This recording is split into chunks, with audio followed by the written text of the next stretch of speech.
when you do a cut line, you gotta understand that you can either cut the white or the black out. It's easier to cut the white out over top of the black in this situation. And the reason why I'm doing the white first, or the reason why we did the black first, is because all the chair rail and all the trim that's running into the white. See, no matter what, you gotta think about how you're gonna run your white into the corner, and then it's gonna stick out onto the black. And if you do it the other way, if you run the black will run into the white. So you got to think about which way is it gonna, like when you look into your corner, do you want the black to go into the white, or do you want the white to go into the black? And it's basically an overlap thing. It's pretty much a whole blending issue. Like, you got to be able to blend it, and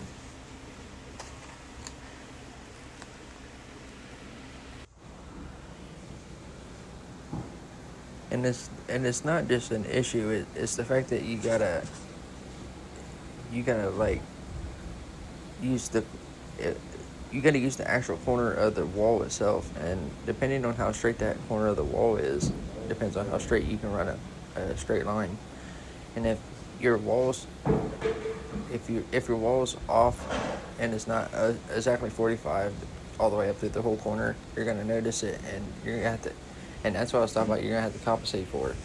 Say if you got like a hump or a dip, each one of those is gonna act different. So if you got a hump, that means it's gonna look like the cut line's gonna go in, and you got to cut out onto the hump a little bit to straighten that up.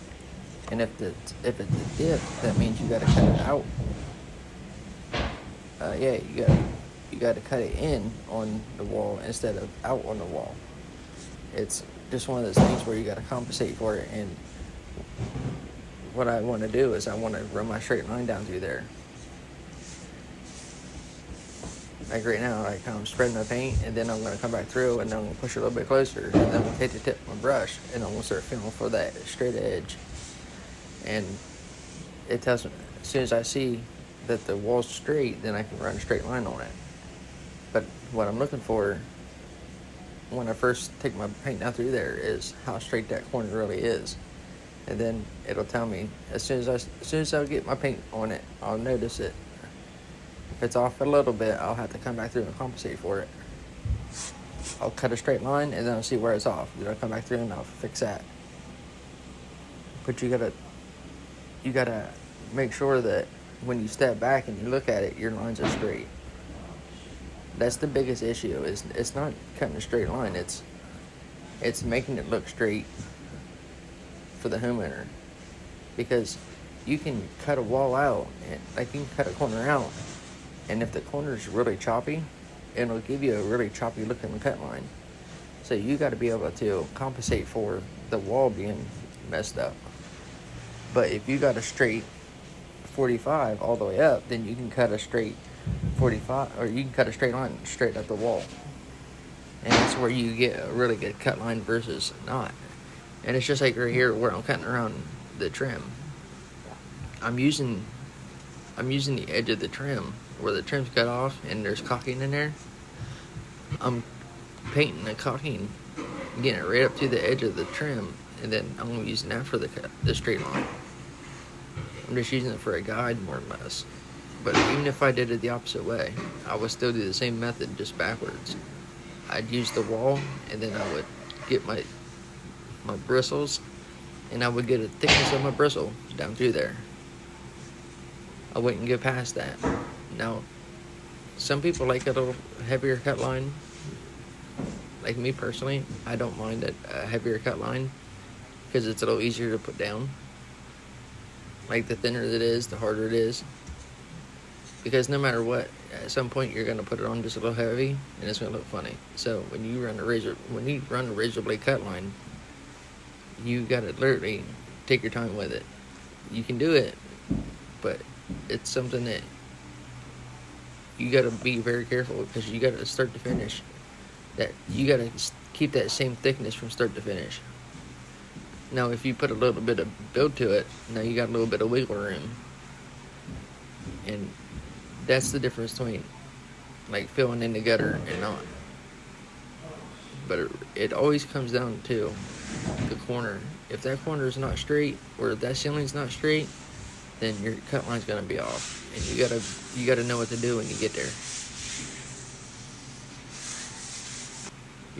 Your cut line's gonna only be as straight as that corner. But there is ways of uh, compensating for if there's dips and bumps and ramps and stuff like that in your wall. Like the whole time you're cutting out, that's what you're looking for.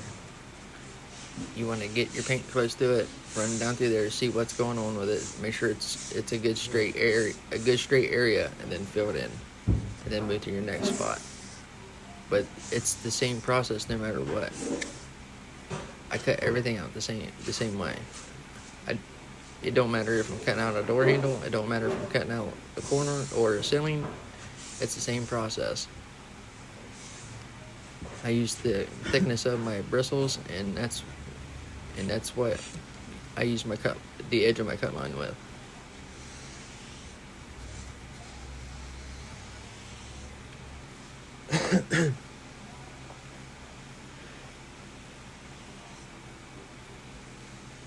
And if you notice, when I get down to the top of the trim, where we cock the trim to the wall, the caulking is just a little messed up right there. And what it's doing, it's got a nasty little knot. So you gotta kind of like fill in you gotta try to get it somewhat in the corner, and then come back through and fill it in. And that's what I'm doing. I'm trying to get my paint onto the trim, and then I'll come back through and detail it. It's always about seeing what's there and then fixing it as I go. And it's just it's not hard to do. Once you understand what you're doing, it's not hard to do. And if you notice, it's easier to make a long straight cut line than it is to make a short straight cut line. If you're trying to make a short cut line, it's usually pretty choppy. Like you'll notice it's like you'll see it like waving out, and then you got to come back in and fill it in.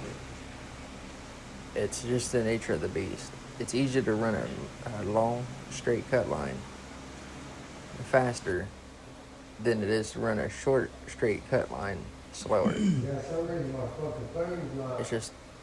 It's weird how it works out. But that's what I was saying, like this doing this how I do it.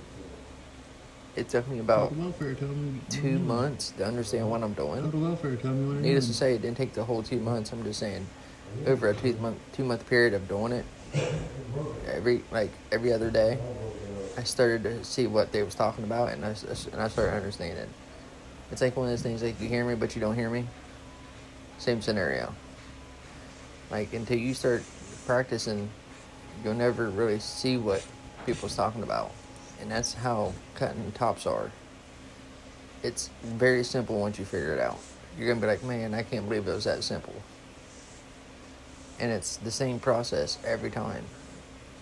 You got to learn how to do it and then get fast at it.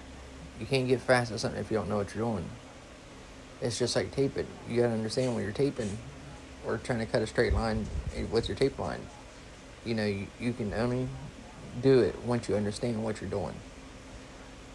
Like I can grab a piece of tape and tape off a piece of base, but it doesn't do nothing. Like I see painters tell me all the time, like I've been doing this for 10 years, and they don't have the slightest clue what they're doing. They're just taking a piece of tape and they're sticking it on the trim, and it's on the wall, it's on the trim, it's on the wall, it's on the trim, and then you're like, what is that?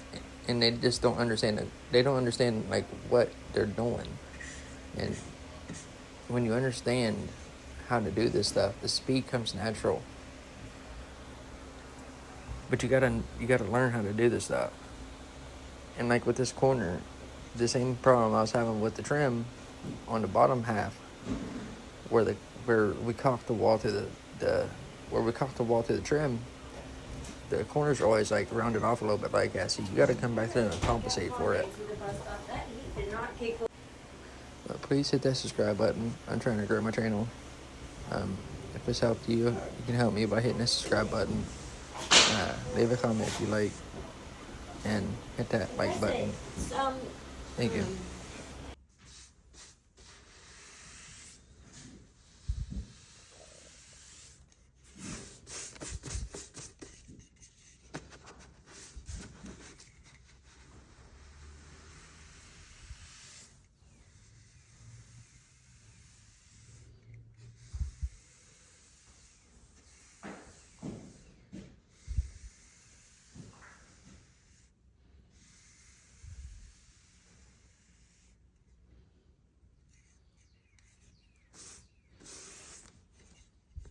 Hey, someone cut that thing out with the razor blade. Huh? I thought someone cut this out with the razor blade.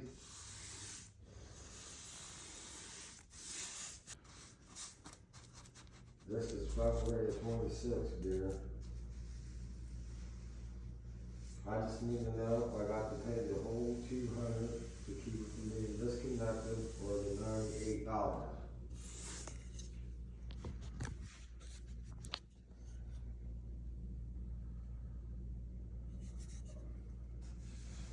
No, I think we're in the February 9th, but this is February 26th.